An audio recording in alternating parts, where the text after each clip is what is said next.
Selamat sore para netizen dimanapun kita berada, salam inspirasi bagi kita semua. Menarik juga ternyata ya, Nasdem imbau Demokrat tak paksa Anies untuk segera umumkan nama bakal cawapres. Betul begitu ya, strategi kita itu jangan terburu-buru terlebih dahulu untuk mengumumkan siapa sosok cawapres Anies Baswedan ya. Kalau kemudian ya ada yang tidak fokus di situ, itu ada celah di situ, maka lawan-lawan mereka akan melakukan atau memperkeruh di situ begitu, mengambil kesempatan begitu ya untuk bisa memperkeruh suasana begitu. Seperti contoh ya hari ini ya Puan mengatakan bahwa ya AHY menjadi sosok yang kemudian masuk ke radar radar cawapres Pak Ganjar ya. Ini kan memperkeruh suasana begitu. Artinya selama ini kita fokus saja begitu di situ begitu ya. Maka saya setuju dengan apa yang disampaikan oleh Partai Nasdem ini begitu kan. Jangan terburu-buru terlebih dahulu begitu. Tapi jangan paksa untuk Anies Baswedan untuk mengumumkan itu begitu.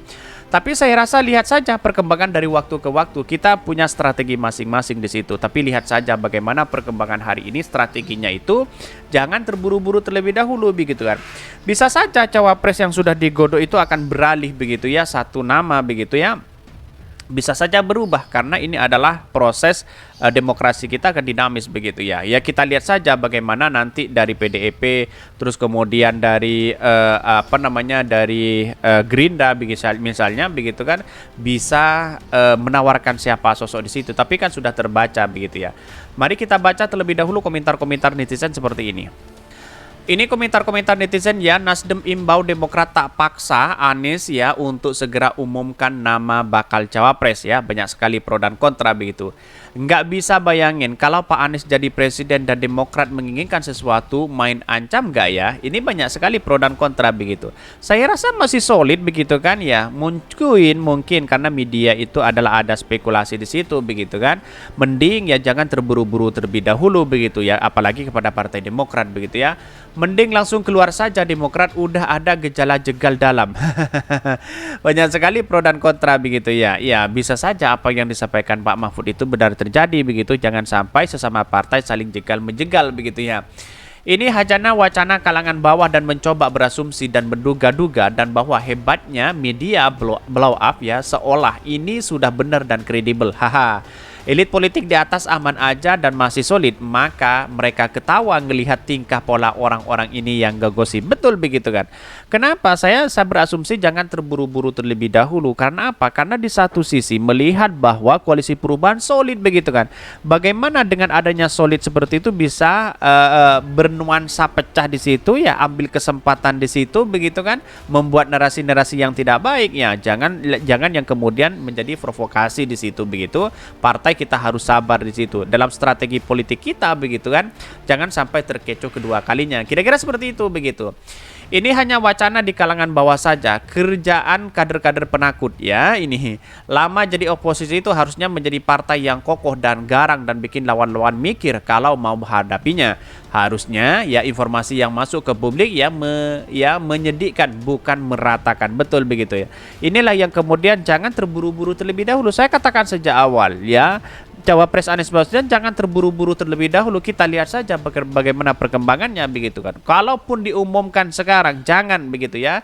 Ya ini akan dilihat kelemahannya seperti apa begitu. Ini nah Nasdem sok di koalisi sudah bubar aja. Dari dulu Nasdem selalu menyebut nama cawapres. Dari hari ke hari selalu berubah-ubah. Sekarang Demokrat memberi masukan Nasdem dan pendukungnya sewot semua. Ini banyak sekali pro dan kontra begitu ya. Tetapi jangan kita terkecoh dengan adanya narasi-narasi yang dibangun oleh mereka untuk memperpecah koalisi perubahan begitu. Jangan terkecoh begitu. Lah, ini katanya solid kok lain ancam gitu. Ini banyak sekali pro dan kontra begitu.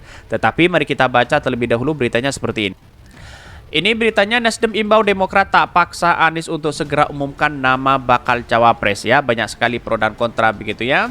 Wakil Ketua Umum Partai Nasdem Ahmad Ali mengimbau Partai Demokrat tak menekan bakal capres di koalisi perubahan untuk persatuan Anies Baswedan agar segera mengumumkan nama bakal capres di Pilpres di 2024. Ini menunjukkan spekulasi dalam strategi politik bisa saja seperti itu begitu kan, seolah-olah tidak solid tapi saya kira solid di situ begitu. Hal ini menanggapinya pernyataan Ketua Bapilu Partai Demokrat Andi Arief yang mengultimatum ya akan mengevaluasi dukungan Anies Baswedan jika ya Anies tidak berkunjung mendeklarasikan bakal cawapres pada bulan Juni ini. Ya kita lihat saja perkembangan di bulan Juni, kan kita harus adu strategi di situ begitu. Jangan hanya kita melakukan satu tindakan yang blunder begitu kan ya, mengumumkan cawapres ya, buat apa menggodok-godok dari awal begitu ya, memilih salah satu nama begitu ya, tetapi tahu-taunya diflorkan di awal begitu. Ini kita simpan dulu terlebih dahulu siapa mereka begitu ya. Bahkan kita harus juga ya kekompakan ya, melakukan konsolidasi, tidak usah cawe-cawe capres, biarkan Anies ya, cawapres biarkan Anies, mandat sudah diserahkan kepada dia ya, kata Ahmad Ali kepada wartawan. Menurut dia berdasarkan sepakatan dari masing-masing partai politik parpol, yaitu tidak ada batas waktu ya kepada Anies untuk mengumumkan nama bakal cawapres peserta demokrasi nanti. Tapi ya kalau selalu memberikan tekanan seperti itu, justru orang kemudian akan melihat bahwa ini ya semacam satu ancaman, tekanan, padahal koalisi itu tidak ada limitasi waktu dan untuk melaksanakan harus mendeklarasikan pasangannya. Itu betul begitu kan. Satu sisi ya jangan terprovokasi dengan adanya di lembaga survei begitu kan. Ya inilah pada hakikatnya manusia pribadi tidak ada seperti ancam-mengancam dan sebagainya begitu. Tapi kita lihat saja perkembangan dari waktu ke waktu. Saya kira dalam posisi ini Anies Baswedan sangat luar biasa begitu ya. Bayangkan begitu, di koalisi perubahan solidnya luar biasa seperti ini, lalu kemudian ada isu si A, si B dan si C. Justru inilah yang kemudian ya memperkuat di situ begitu. Jangan hanya memperkeruh suasana begitu kan. Bahkan koalisi perubahan dianggap kacau di situ begitu ya. Bahkan ya ini disebutkan di sini.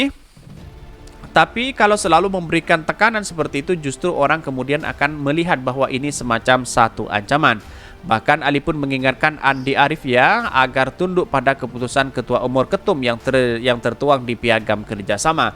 Ya, sebab lanjut Ali, justru sikap seperti Andi Arief yang bisa menurunkan elektabilitas Anies dan partai pengusungnya. Bisa saja seperti itu begitu kan. Ya, kenapa? Karena menjadi bola liar mereka begitu kan. Muncul spekulasi seolah hura-hara sana sini begitu kan. Tetapi kalau kita lihat bagaimana realitasnya di lapangan menunjukkan bahwa ya Anies Baswedan itu solid begitu kan.